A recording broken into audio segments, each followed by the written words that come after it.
I'm Park Howell, and welcome to the Business of Story.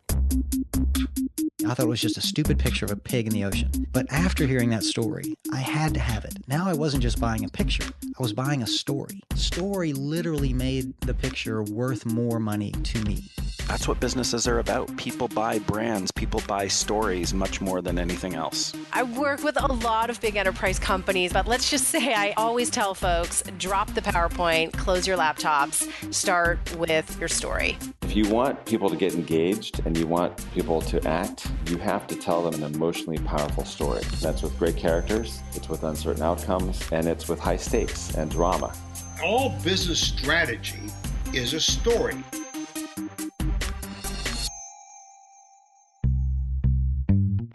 Hello and welcome back to Business of Story. Park Howell here. I'm so glad you've joined us today because today we have a content marketing wizard. That's right, not a guru, but a wizard who takes us through the power of storytelling in your content marketing and even sort of urges you and your brand to think about changing your marketing department to a storytelling institute. We're going to cover that on today's show, but first, you know, I've been bringing you the show for nearly 2 years, and I love it. This podcast is one of the most fun things I do, actually. And I'm always searching high and low to bring you guests with the most interesting approaches to brand and business storytelling. You know, we've had screenwriters, script coaches, content marketers, visual storytellers, video storytellers, story scientists, neurologists, proctologists, not proctologists, I guess, but makers, marketers,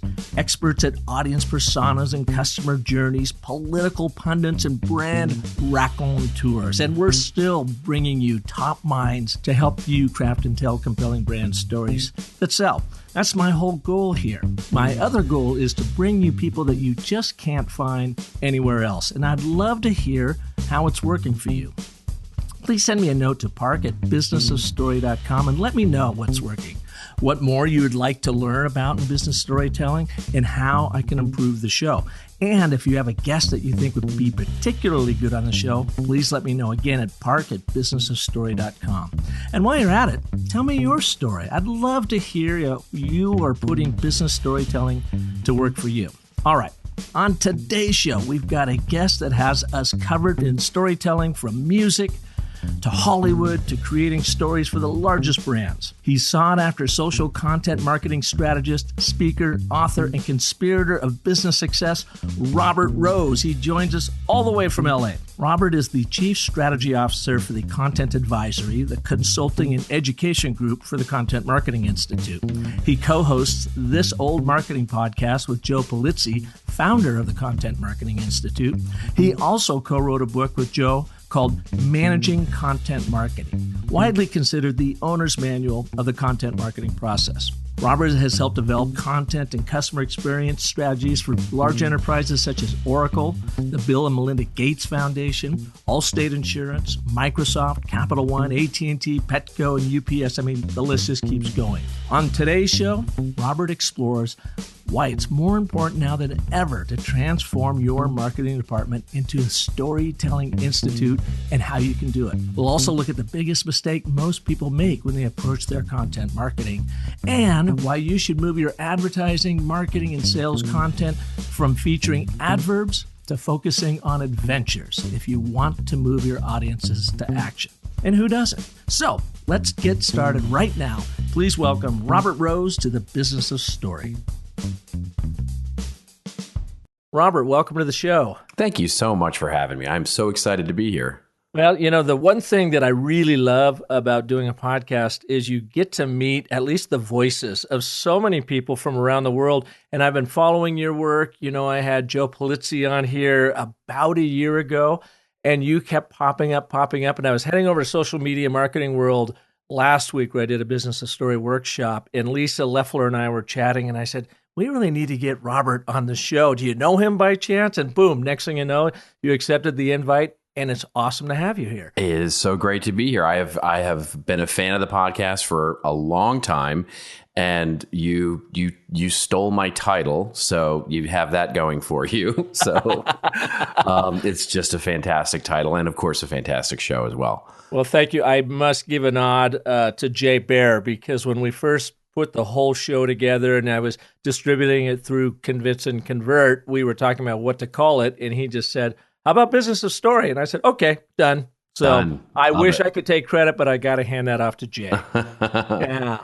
But Robert, you are, I think, rare, at least in what I've seen in the world, is very much of a content strategist who is steeped in story. And I say that only because I hear from and meet and just actually sat through a panel discussion yesterday. I was in the audience of content strategists, and they, cursorily, is that a word? It is now. It is now. Talk about story, and yet they never tell stories. They don't actually really use stories in their work.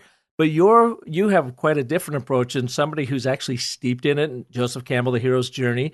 And you not only profess it, but you do it a lot as a content marketer. How'd you come about that?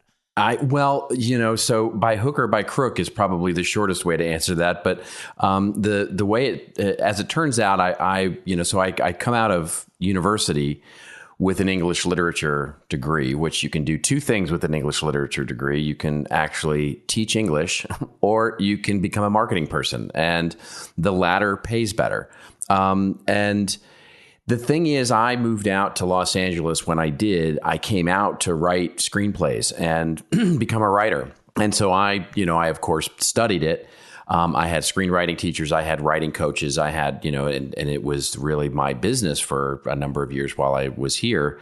And then quickly discovered that I didn't have the stamina for it, and didn't really enjoy it as much as I thought I might. The business of writing, interestingly enough, and not too much of an irony to the title of your show, but what happened was I got into marketing, and I was in marketing in the entertainment business. And I started to, as the internet and digital started to become a thing, I really, found my passion, which was to figure out how to create compelling, interesting experiences, and mostly on the digital side, of course, for customers of myself, for customers of my clients and those that I worked with. And what I found was just bringing all of the real learning that I had from everybody from Shakespeare to Chaucer to, Robert McKee and William Goldman and all of these fantastic storytellers. It was truly the way to, think about structuring these digital experiences, and gave me a map, and which is what I was really looking for. And it was just, it's been such a core part of what I've done forever. It's just now sort of, it's in my DNA now. When did you make it to Hollywood? And how long were you in that screenwriting profession? I moved out here. So I first moved out to LA. I was going to be a rock star. I was a musician, and I moved out in 1987. This is the perfect disastrous ending of that, because I'm a keyboard player. I play piano, and in 1987, if you remember or not, it was the peak of grunge music. So there wasn't a lot of call for people who played piano and keyboards like I did, and so I quickly got into writing. As a means of, quite frankly, supplementing what I couldn't get as a musician. And I spent about almost 6 years writing screenplays, writing plays. I had some limited success in television, and I had some limited success in the theater, writing plays, had one play go off Broadway, and then created accidentally, quite frankly, a television series. And then I just soured on the business. I just didn't enjoy the business very much. Okay, now wait a second. So you wrote a play that actually became a TV series? What TV series? All right then. Do I need to retract the question? Well, no, you do not need to retract the question. It's just it's a little embarrassing, actually. So I had, very quickly, what I will tell you is, a friend of mine was directing a director's reel, and he asked me if I would write 4 short screenplays for him, 4 15-minute screenplays. And he wanted them in 4 different genres so that he could actually show off his directing chops. And he paid me a little money and he had a little money to shoot these things. And so we did that. And in the midst of that, his agent actually got a hold of it and took it to Showtime Networks and actually pitched it without us even knowing. We were in the midst of shooting these things, and they pitched it without us knowing about it. They came back and bought it on the spot, and we were popping champagne corks. We're like, oh my gosh, now we've just written 4 episodes of a new TV series. And then they told us what the TV series was going to be. And so this will show my age here. So in the 1990s, The Red Shoe Diaries was quite a popular television show on cable, and especially on what we called the Skinamax at the time, which was so anyway, it was going to be Showtime's answer to The Red Shoe Diaries, a very popular adult-oriented television show. And of course, I was flabbergasted and embarrassed and hated the idea, and immediately stood up on my early 20s, soapbox and said, I refuse. I absolutely artistically refuse to do this. And they said, oh yeah, that's fine, kid. You're fired anyway. So we're moving on. So if you hunt through IMDb hard enough, you can find the 2 pilot episodes, which I'm still credited for.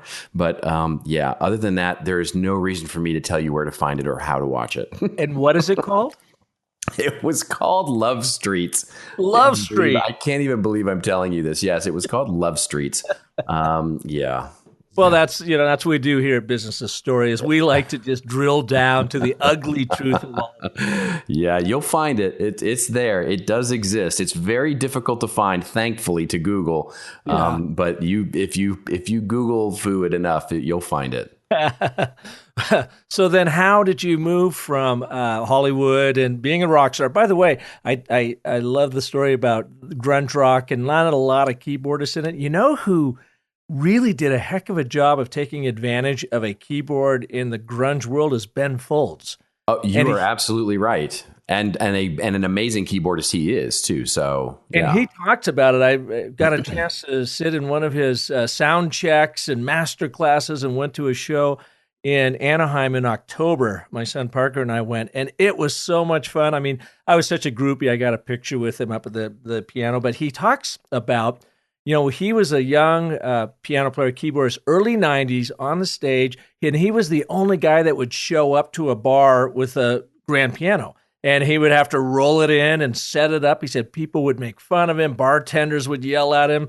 And then he'd start pounding on that thing. And he said, he goes, literally, I was the only piano player in grunge. And it wasn't like I was just playing keyboards. I showed up with the whole freaking, Yamaha. Yeah, a big old piano. Yeah. Around. But one of my favorites. I just love him. I think he's also a remarkable storyteller within his music. So Ben, if you're listening to this, we want to get you on Ben Fold or on Business of Story, and you can follow the Robert Rose episode. How's that? There you go.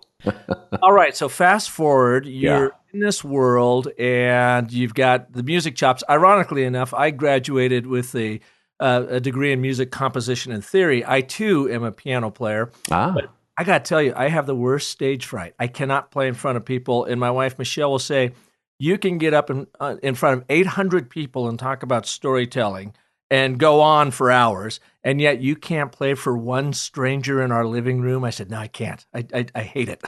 Yeah. So I love the composition side of it, and I've used it in my own communications.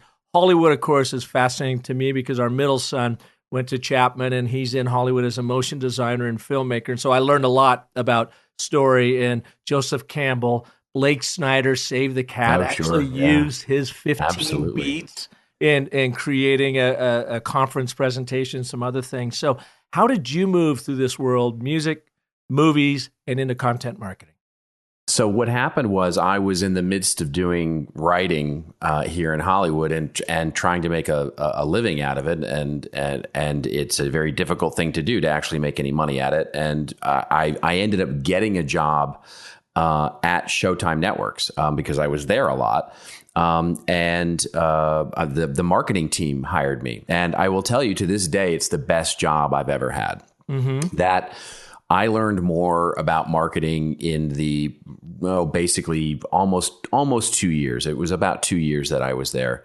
that I learned more in those 2 years about marketing and just business, and it was an amazing learning experience for me. And it was classic marketing. It was the very B2B, trying to get Showtime networks into at that time, which was a lot of cable companies, which today there are like 2 left in the entire planet. But in those days, cable was recently deregulated, and so there was lots and lots and lots of cable companies who were looking for channels to put on their networks, and there you go. And I was in that marketing department, and then basically from there, I ended up spending a lot of time in the internet.com boom era of sort of building giant websites and focused on content. And built some of the bigger websites in Los Angeles. I worked on NBC.com and the Oscars and, all these huge digital experiences and big websites when, those companies still needed websites. And I fell in love with this whole thing. And really found a passion that I could, leave the writing and the music because I enjoyed this business so much better. And I did that for a number of years, and then was ultimately, after the dot-com boom, I ran strategy for about 20 minutes for an ad agency here in LA. And after that, joined up with some friends with a startup company that was a enterprise software company. And without even realizing it, did the typical 2 rounds of Silicon Valley funding and did all of that, and had my Friday afternoon board meetings and all that jazz. And they basically plopped, $4 million on my desk and said, go build a marketing strategy for this startup company. And we were competing at the time with IBM and Microsoft and Oracle. And, we're 7 guys in a basement. And I said, the only way we're going to do this is if I turn us into the deepest, most respected subject matter expert out there. I said, because otherwise we're column fodder for all of these other, solutions, because we're never going to beat them on the brand side.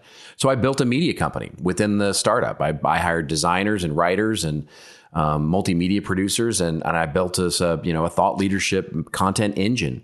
And we became, this is early 2000s, and we published, we had 4 white papers a quarter, and we were publishing out a blog, and we had our thought leadership event, and we were just a little media company. And then cut to 2008, and the company's quite successful and rolling right along. I'm tired as hell of rolling this rock up the hill of the startup world, and I'm looking for something to do. And I meet this guy, Joe Pulizzi.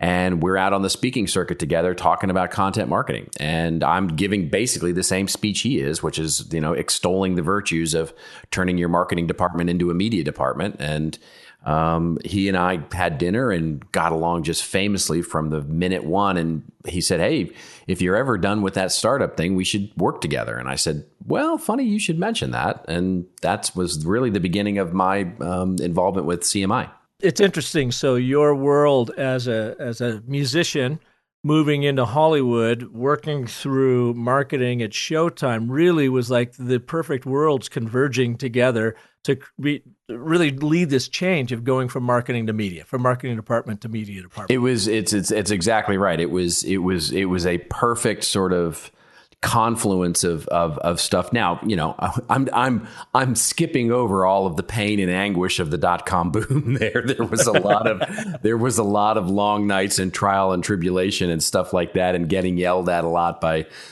people on the phone why their website was down. So there was a lot of side roads in that wonderful yellow brick road. But yeah, ultimately we got here to Oz. Yeah. So now, what are you doing? What's your thing? Well, I'm still working with CMI, and we are, the CMI Content Marketing Institute. That's correct. I'm sorry about that. Yeah, the Content Marketing Institute. Really, the role of CMI as a media company to go out and evangelize the best practices around content marketing. And the company was acquired last year by a large event company called UBM, and so Joe is still running the company, and I'm still head of strategy. And my role is really to run around the planet and work with brands. We typically work with larger organizations that have bigger teams and have more global sized issues.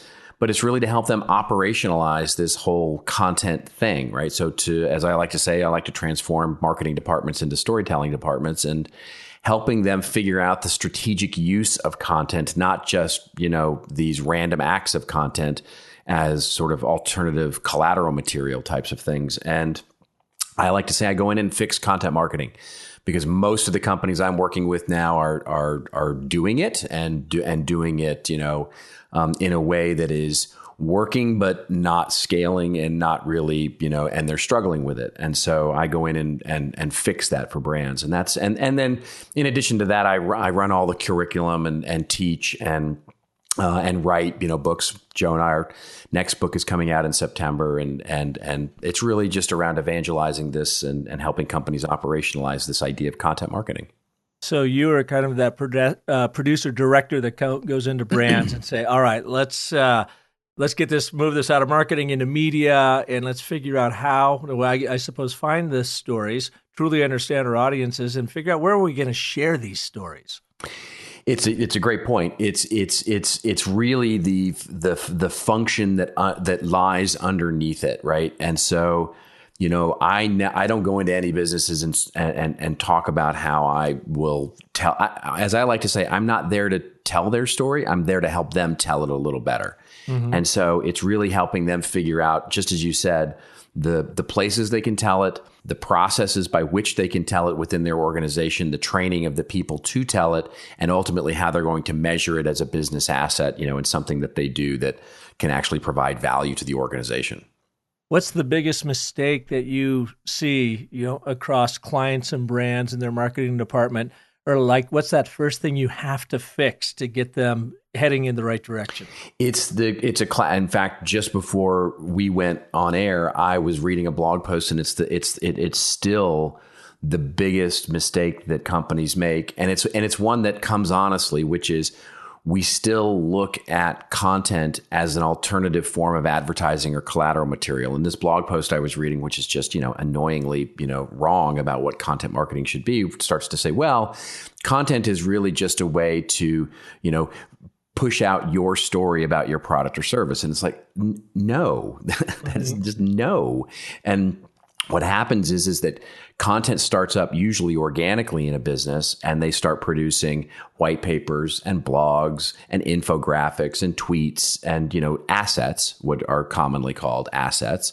And those assets are disconnected. There is no, it's the equivalent of writing 300 scenes that are not connected in any way. Nobody wants to see that movie. Nobody wants to hear that story. It's just 300 scenes. And some of the scenes may be very good. They may be very good scenes, but they get lost in this ocean of noise that you're creating, have no connected ability to provide value, and thus just become alternative forms of sales collateral material.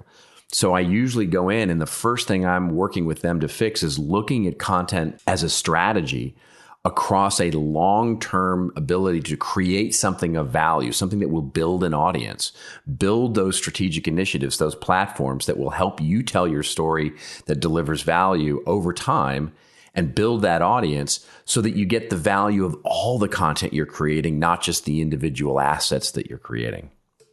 So that's one view of it. I thought maybe you were going to go down, and maybe you experienced this too, where you said up top is build content to push your story out on people.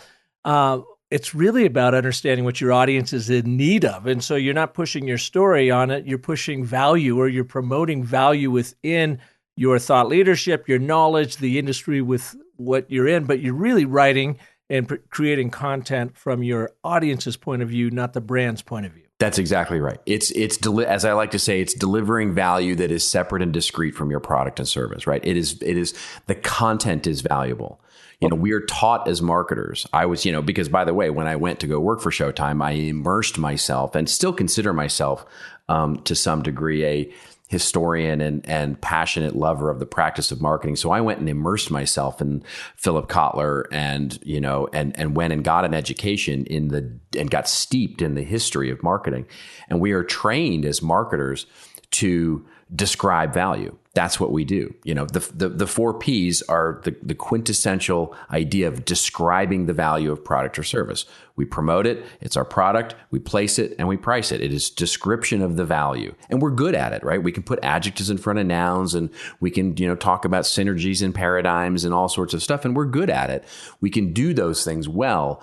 But the creation of content for value's sake for the audience is a different muscle. It's delivering value in the content. The content itself is valuable independent of whatever product or service that you happen to put into the marketplace. And whether that value is engaging, entertainment, informative, utility, to use Jay Baer's word, whatever that thing is, it's delivering value to that audience. And to do that, what you just said very appropriately, you've got to understand what value is needed by that audience. Something else I might add that has really been underscored to me lately is if you were to transform that from an approach of describing value to describing an experience with value packed into it. Yeah, you just nailed basically my last book, right? Which is, we called it Experiences, the 7th era of marketing, which is really, this idea of delivering powerful customer experiences as a means of differentiation. And you can see it happening everywhere where today what customers are loyal to, what they're buying is the experience, and marketers should be the ones responsible for developing those experiences from the very first time we meet a customer to making them upsold, cross-sold, loyal, evangelistic advocates of our brand. And that's truly the way that you create that loyalty is by developing these impactful experiences. And the only way to create those impactful experiences is to either do it physically or through content. Mm-hmm. And as you were saying that, something popped in my mind. Like you said earlier, the classic way to get studied up on this stuff is to describe value, as you can usually do that with adjectives and adverbs, features and functions, which most people do in bullet point lists. But if you are going to go from describing value to describing experiences, now instead of those bullet point lists, you start talking about adventures. So moving from adverbs to adventures, and it's the adventures that people actually have with your product or service. That's what our audiences care about. I love that. So that should be the title of a book. Moving from adverbs to adventures. All right. So since I said it first, can I have that one? Absolutely. It is all yours, my friend. But that's gold, Jerry. That is gold. Well, I've learned this. I had a friend of mine, a new colleague, if you will, Sean Callahan, was in town. Oh, yeah. You know Sean, an anecdote from Melbourne, Australia. Yeah, I know of Sean. I don't know Sean, but I know of him. Brilliant organization, and where my work is primarily on brand story strategy, these big overarching stories that help brands, both personal and professional, get their story straight and use the hero's journey.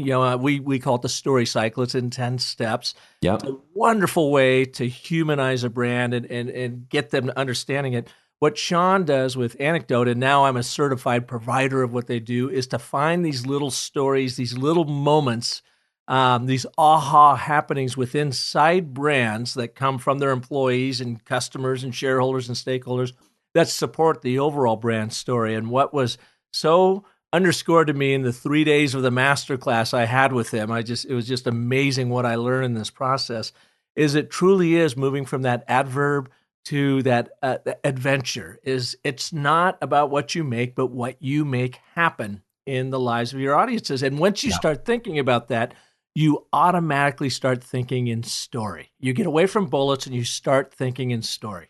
Yeah. It's a really hard thing for classic marketers to get their heads out of, right?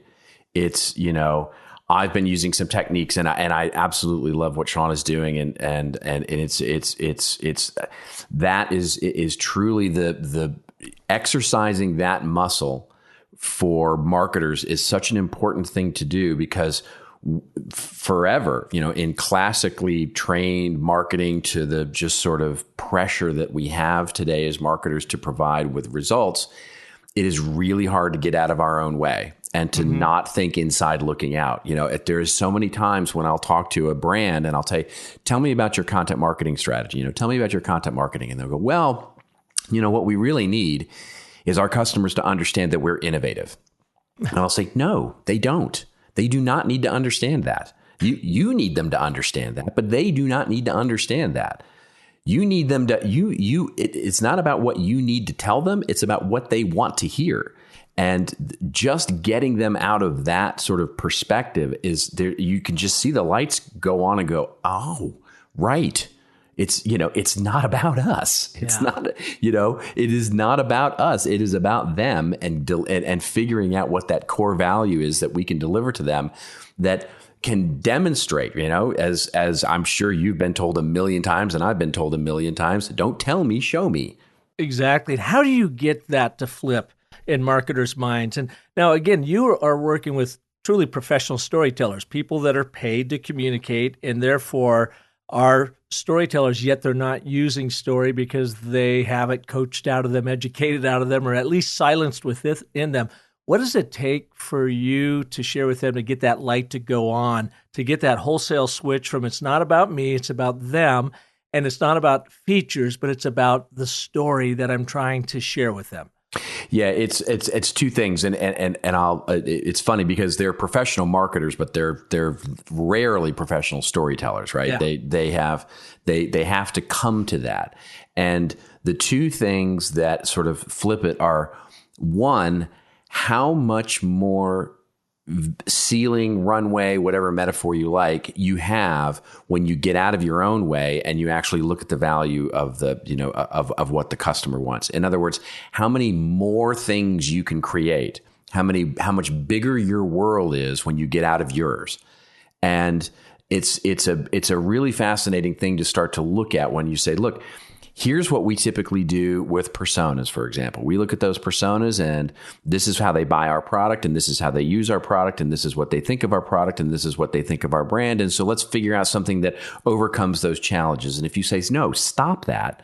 Let's just understand them as people and what they need in life and then figure out if we're going to be the ones to develop content to help them with that thing. Mm-hmm. And all of a sudden their world just opens up. And by the way, it is so much more interesting to work on those kinds of issues for the audience than it is to figure out one more incremental way or adjective or adverb to use in our marketing copy.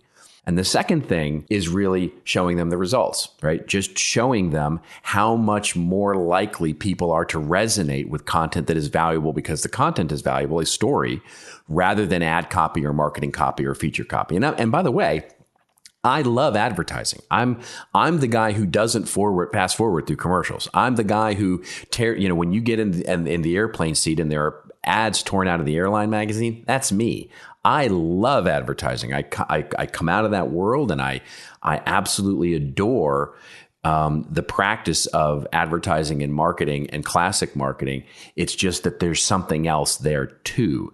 And so it's not disabusing them necessarily of knowledge of what they can do with ad copy and marketing copy and creating great advertising, but it's helping them understand that there is another world out there for content that can actually be valuable to the customer that they can tell stories with. And it's a more interesting place to work usually.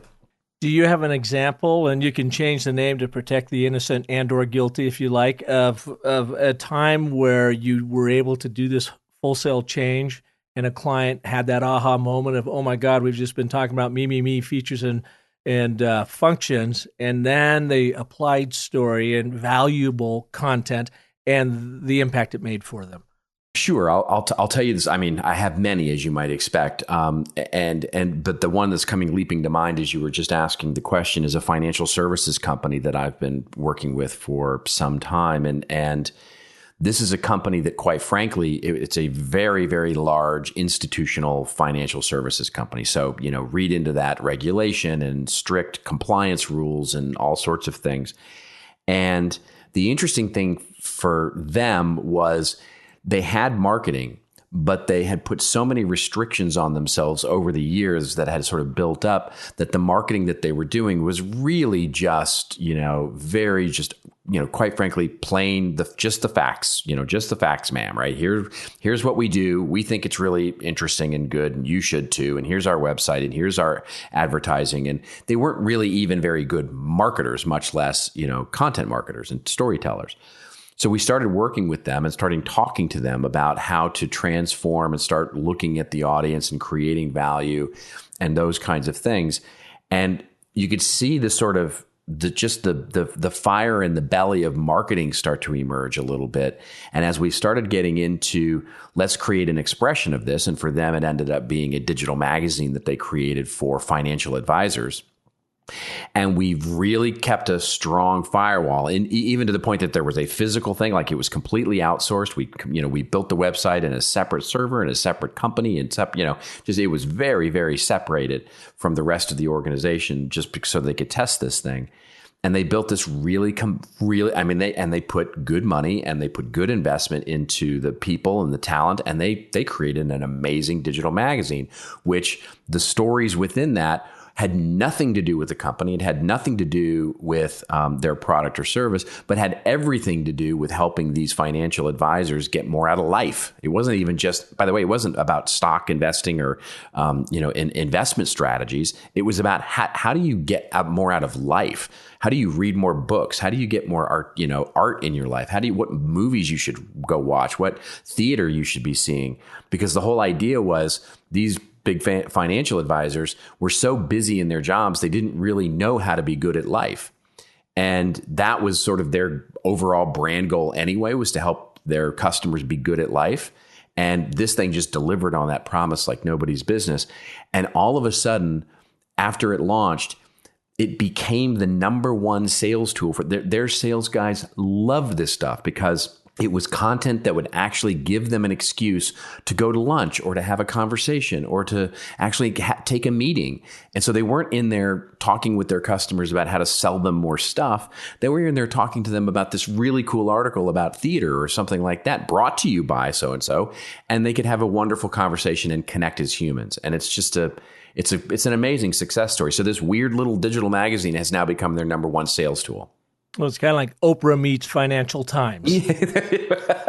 That's a good way to put it. That's exactly it. So did you have to go and get content creators outside of the organization that weren't tarnished by the company to be able to come in and write that kind of lifestyle or those kinds of lifestyle pieces and whatnot? They did both. They did both. Now they didn't. Now I should say they didn't not ever do anything on economics or sort of the topic at hand, but they didn't solely focus on it either. So they mixed it in, which was really nice. And so yes, for some of the outside expertise, they would bring in other writers, and they brought in some higher profile influencers to write pieces on things, and then they brought in their own. And the smart thing that they did was they started to feed their subject matter experts into the bylines and in amongst the other writers to sort of get that halo effect, right? So you were not only getting these wonderful third-party writers, but you were getting these interesting subject matter experts within the organization itself, which of course provides a little brand, strengthening, et cetera, et cetera. So it was a bit of a mix of both. Mm-hmm. I was at this, we have Marketing Madness, or I should say March Madness here in town in Phoenix this week with the Final Four in town. And so yesterday I had the privilege of doing the keynote on business storytelling at an event called Marketing Madness, where they brought in 150 of our top marketers and executives in town. And I literally had the chance to share the stage with one of my favorite business storytellers, and that's Jerry Colangelo. Okay. The founder of was there at the beginning of the Chicago Bulls, actually made the Chicago Bulls. Yeah. He owned the Phoenix Suns. He brought the Diamondbacks to town here in Phoenix, won a World Series after 4 years. I mean, really an amazing guy. And he kicked it off. We had a couple presentations, a panel thing, and then I finished it up with story. But in the middle of this, Scott Horowitz from Nielsen was talking about it. And he was saying one of the top networks and is growing is a network like both either the Golf Channel or the NFL Network, where a brand comes in and says, well, wait a minute, why should we be relying on other networks to be broadcasting our product when we could take this over? And the NFL Network is growing astronomically. So when you tell me about this digital magazine, I kind of almost see the same thing. You have this financial company saying, well, wait a minute, why don't we just start publishing our own magazine, talking to our own people in this leveling them up in life, a lifestyle magazine that also touches on industry trends. But we don't necessarily need to wait on everybody else to do that. We could now become the go-to source for that particular niched audience. I'll give you. Yes, absolutely love that, and I'll raise you in this hand of story poker here. There's a wonderful. So this is a story that Joe and I are going to be telling in the book that's coming out. But it's Arrow Electronics. So Arrow Electronics is the largest manufacturer of electronic components in the world, I believe, and they have been spending the last 18 months acquiring magazines and websites and media companies that are all focused on their core target audience, which are electrical engineers. And the whole reason for this, and you go, wow, they are now they have 51 magazines and websites and millions of subscribers. And in fact, they now estimate that because of all of the magazines and publishing companies that they have bought in this space, they now reach 60% of all electrical engineers in the world. And you go, why is it a manufacturing company buying up all these magazines? And what they have said is that the one thing that they absolutely is core to their business is the education of the electrical engineer. And the challenge is that electrical engineers are coming out and get most of their education about what's possible and what's next and all that from these trade journals, from these magazines. And what they discovered is that folks like Hearst and UBM, the parent company of Content Marketing Institute, who had these magazines, these little electrical engineering magazines weren't making any money. Advertising is drying up, and these are the redheaded stepchildren of these publishing companies, and so they're dying. And so basically what they saw was an industry education starting to erode, which they knew ultimately long term would basically erode the TAM, their total addressable market. And so they said, basically, they're going to buy up all these magazines in order to float all the boats. In other words, raise the tide of the entire education of electrical engineers and take that on themselves. That's their new mantra, is to become the primary educator of the electrical engineer and do that through trade journals, subsidize it. By the way, making money doing it. They're not going to kill the business. They let their competitors advertise. They let their competitors write articles, and they have the events, and they're selling advertising, and they're making money, and they've built a firewall in there so that there's a distinct separation of church and state of how the magazines make money. But it's ostensibly a rounding error in their marketing budget, but it ensures that that industry stays healthy in education, and they're subsidizing an entire, the journalism of electrical engineering by doing so. It's an amazing story. And I would imagine that separation of church and state's pretty important to keep the credibility of those publications, that publishing house, moving forward. That's exactly it. They have made it severe, right? I mean, they have said, that there are no crossover at all, right? They're not even using the data. Yeah. But you look at other companies like Johnson & Johnson, what they do with babycenter.com, and that's a separately owned division of J&J, and they've got 4.5 million moms, I think, subscribe to that. And they absolutely use the data that they're gathering from moms and dads who use the babycenter.com calculators and the baby tracker and all that stuff. As a means of a content platform that delivers value to moms and dads, but they absolutely use that data for marketing insight purposes. But it's a money making venture for them. Yeah. Well, I mean, you embody this thought that I'm a big believer in. Is if people say content is king, then I say storytelling is the kingdom sorcerer, because it's where the magic happens. And you're demonstrating that to me on this show, because we're 40 minutes in and I haven't even taken a break yet because of the bewitchery of your storytelling. Well, get your bills paid, my friend. Did you hear that evil laugh in the background, folks? Did you hear him go, ha, ha, ha, ha? Yeah, okay. Well, I'll tell you what, Robert, let us take a break. I've got a couple stories I'd like to share with the listeners. And when we come back, what I want to know is, how do you use story structure and or teach story structure to your clients? I know it's not just enough to have the strategy down of shifting from marketing to media, but now you got to execute on it. So how do you make storytellers out of professional marketers? Let's cover that right after these messages. I've been having a blast bringing you my Story Marketer of the Week segments that feature brands who have transformed their content marketing to story marketing. This week's company is a terrific example of why story marketing works. It gets people to talk about you. I heard about them for the very first time when my friend Kathy Klotz-Guest and I were having lunch at Social Media Marketing World. She asked me, "Hey, ever hear of man crates?" I said, "Nope." And then she went on to enthusiastically tell me the story about ordering a man crate for her husband and what fun the experience was, especially when he had to use the accompanying crowbar to bust open the wooden crate. Then, 2 days, 2 lunches later, at the exact same conference, I'm sitting at a table with business coach Jeffrey Shaw. And what does he do? He brings up man crates for the table, using them as an example of exceptional brand storytelling. Bam! 2 word-of-mouth mentions in 2 days. I was sold. I figured man crates must be doing something big time with their story marketing, so I went to their website, and it just absolutely cracked me up. As a matter of fact, here's their manifesto, which says in part, "We say no to ugly neckties, cologne samplers, and executive trinkets. We ship brag-worthy gifts for guys. Gifts that you can't wait to arrive because you know the recipient will love opening them. Gifts that people gather around the office. People following the sounds of wood being torn from wood by the included crowbar. We are Man Crates, and we deliver awesome gifts for men." Sorry about that. I'm not really sure why I had to go into character, but that's just kind of what their story does for me. It's so much fun. So you know what I did? I ordered my caveman crate, spoke with one of the friendliest customer service reps ever, Molly, and opened my man crate on Facebook Live this past Friday. They've got their stories so completely dialed in because 3 things. First, Man Crates knows who they are, what they do better than anyone else. Number 2, they got their audience nailed, totally dialed in. So whether you're a female or male giver, you just can't help but crack up at their storytelling online. And then the experience of actually busting open that man crate is really all a part of the experience. And then finally, they have their voice and their storytelling brutally consistent. And that's the beauty of the whole thing. And obviously, their story is share-worthy. So for that, Man Crates earns my Story Marketer of the Week honors. And if you want to see my caveman crate, I have a link to my Facebook Live segment in the show notes. Check it out.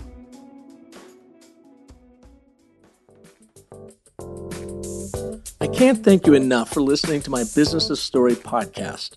Your notes, tweets, and emails telling me how this program and our amazing guests have helped you live into a more powerful story make it all worthwhile.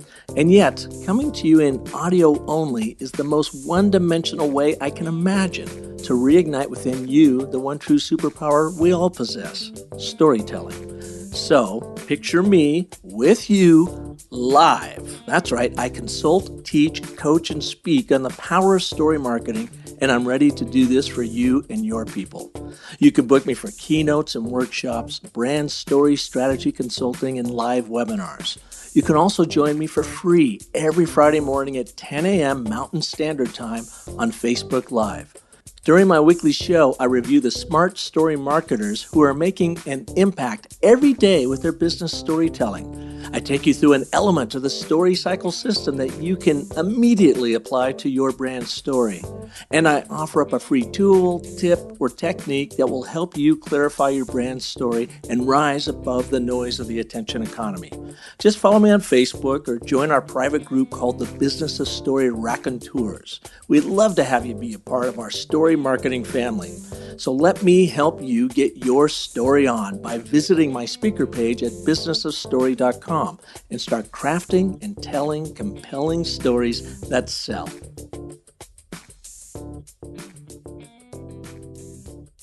Welcome back to Business of Story, and our guest today, conspirator of business success. By the way, I love that tagline. Robert Thanks. Rose. Thanks for being here on the show. Thanks. This has been fun. I'm so excited to be here.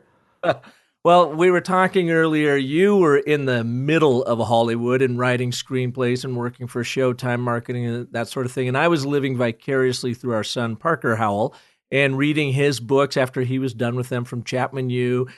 Studying, I read Save the Cat by Blake Snyder several times, actually even used the 15 beats from his stories to create a whole product launch for Forever Living Products back in 2011 in Washington, D.C., and I could not believe how well it held this international audience of 3,500 people who would typically show up the night before from 140 different countries, completely jet-lagged, And halfway through our Thursday morning session, they would be falling asleep in the front row. They'd be sneaking out the back. We couldn't hold their attention until, and when I saw this happen in DC in 2011, we brought story structure to this whole morning session, walked them through, and during the story would then drop in the product launches.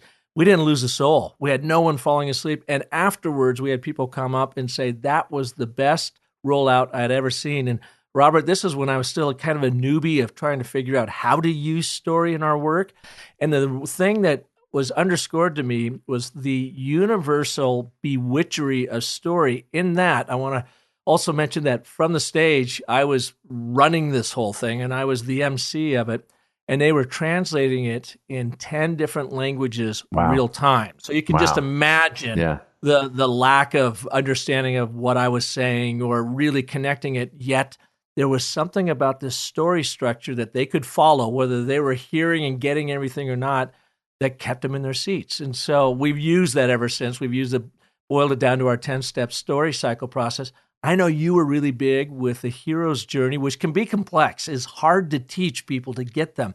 How do you turn your clients from professional marketers into professional storytellers? Yeah, it's a great question, and by the way, I love Blake Snyder. I pull up Save the Cat all the time, because that can be a very nice way to introduce people to story structure, right? Because you get it, right? It's an easy, you can understand monster in a house, right? You can really, grasp onto those things because they're movies that we've seen recently. And similarly, you're absolutely right. Hero's journey, which is Joseph Campbell, can be, extremely esoteric, especially for those who aren't steeped in sort of English geekery, and looking at storytelling and myth making and all sorts of stuff. I created for my first book with Joe, we wrote a book called Managing Content Marketing, and in that book, I created this framework that I was using with clients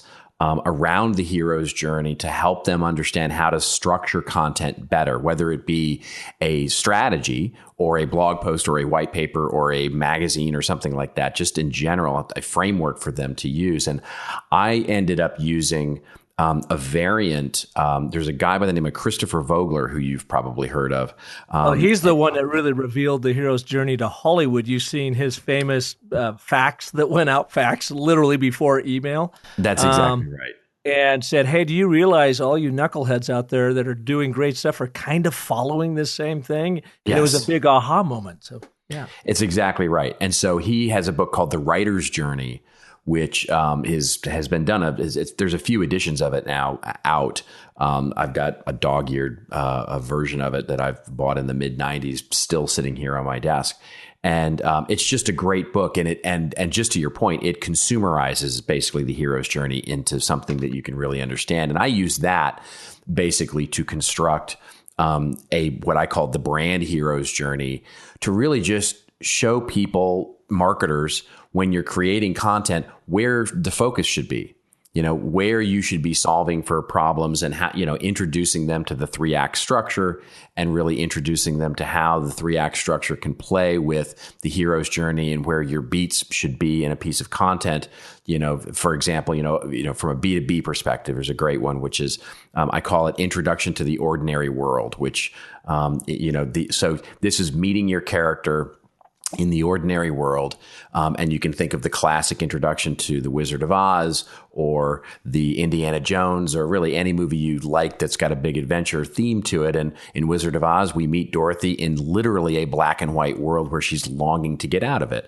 We meet Indiana Jones teaching school and, quite frankly, bored with life and sneaking out of his window when, the girl, are blinking at him, and those kinds of things in our ordinary market, which is what will inspire change. We need to inspire change in that ordinary world, either to propel the character out of it or pull them into something to which they're never going to be the same after having gone through this journey. And if you can start to, show that in in the introduction of a white paper or the introduction to an article, and show them how that's different than, say, a journalist might approach writing a story, and sort of pulling people into a longer piece and something that's going to actually deliver value in a story and satisfaction in what it is you're trying to do, it becomes a much more interesting way to look at creating content. So that's really where that came from. And that's how I sort of approach it. I've found we do something very similar, of course, with the story cycle and creating this overall sort of epic arching brand story. So we do a lot of the similar things. What I do find sometimes, though, is people say, well, that's Hollywood. That's sort of gimmickry. Yeah.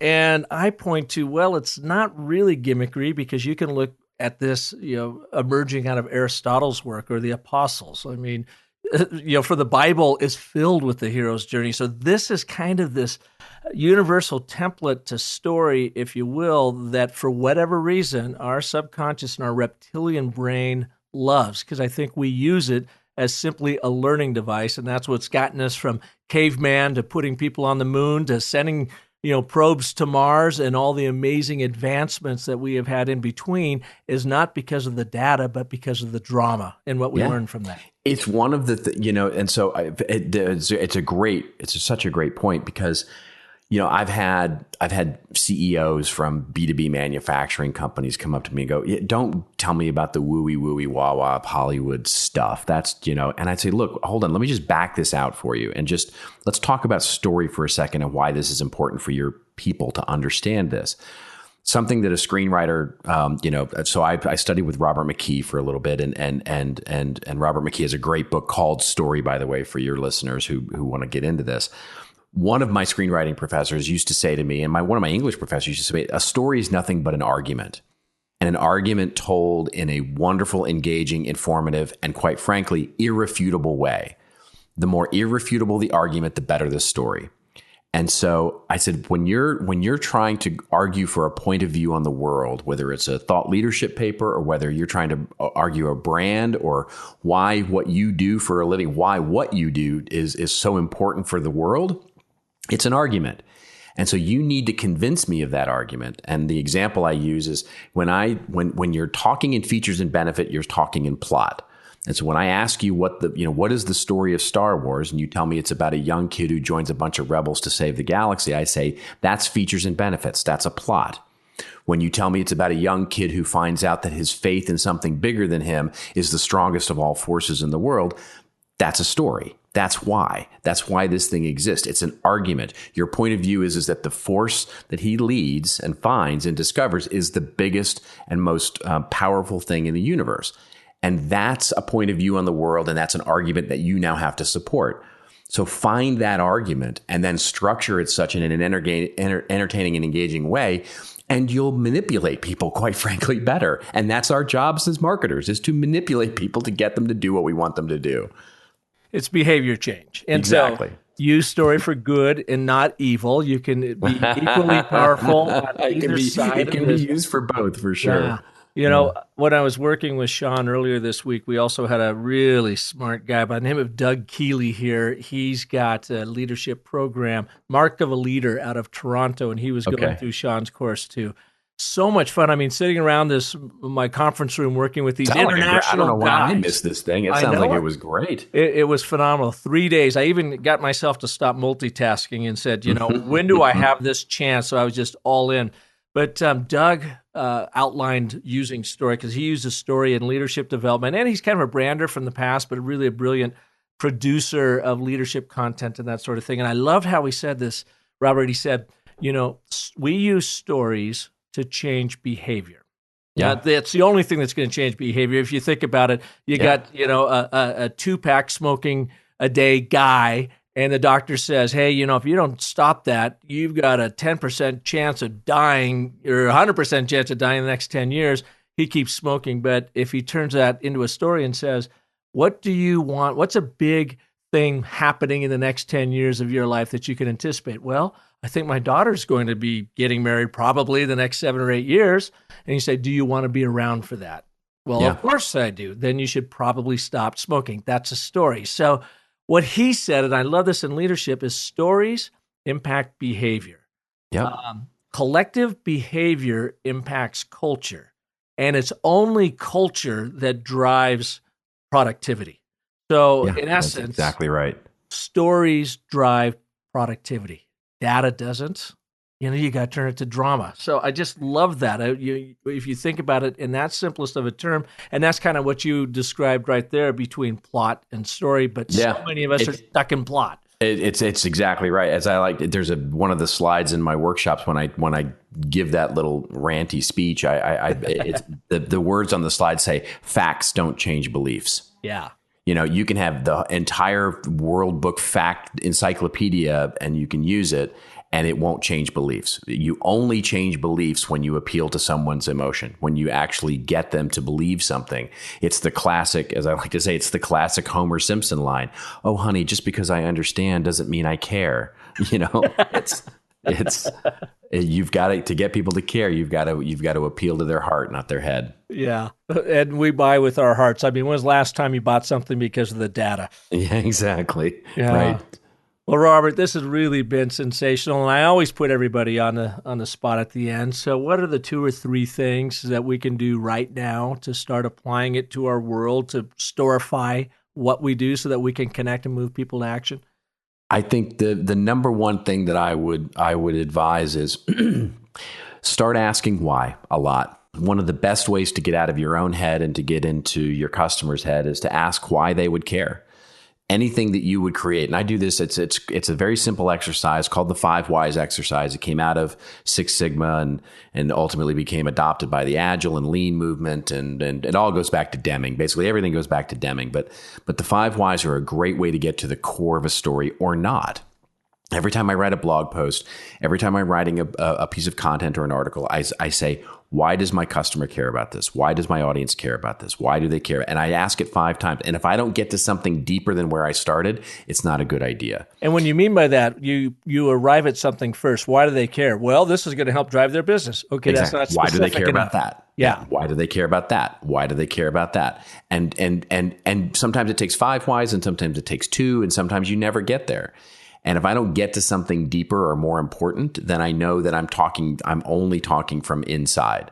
I'm only looking at the inside out perspective, and it really helps you get out of your own way. Mm-hmm. The other thing that I would really I want to put a big red flag on is if you're going to do this, if you're going to start a content marketing program or a content program, truly look at building a platform that builds an audience. Look at something.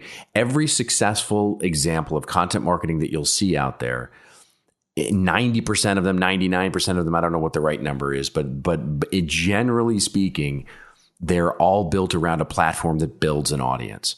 What do you mean by that? What I mean is that the value for marketers is in the audience, not the content. The content is purely a bridge. The content matters not if it doesn't build you an audience, because the valuable asset that you're building as a business is an audience, and an audience that cares about what you say. Because if they don't care about what you say, then they're not going to stick around, and you're just basically stuck in this perennial cycle of campaigning to them until they do care about what you say. And what I'll contend is that it is much easier over the long period of time to maintain an audience's attention than it is to continually try to reach through the friction of channel and noise and content in order to attract their attention piecemeal. It's just easier. If you can build any sizable audience with your content platforms, it is just easier to maintain that relationship over time by continually delivering great stories and great content to them than it is to continually use campaign-oriented tactics to try and drive demand for some piece of thing that you're doing. And it's just a better way of doing it. So anything you can do to make big things, make big, creative, wonderful, holistic, connected stories, I guarantee you this. It is so much easier to pull lots of little things out of big things than it is to mash up lots of little things and try to make them big. I've just watched it happen. So anybody who's having struggle scaling their content programs, start to tell bigger stories, and the littler stories will come out. Jay Baer talks about this wonderfully. He hasn't talked about it in a while, but he used to call this the digital dandelion, where you have a few big ideas that turn into lots of little ideas, and use the little ideas to promote the bigger ideas. He also mentions atomizing your content. Exactly. So you take some stuff and then you just break it down and start. And it really takes a strategy to pull that off. And that's exactly it. And that's really what we're getting to is that if you're going to invest in this, invest in the time to get a strategy, not just a process of random acts of content. Well, and your partner over there at Content Marketing Institute, Joe Pulizzi, who was again on here about a year ago, on that show said, you've got to do it well, focus on one channel at first, and you got to give yourself 16 to 18 months before you really start getting traction. And I think I even had an audible sigh at that point. I go, oh my God, I got to keep doing this. I love doing this. But here's the thing.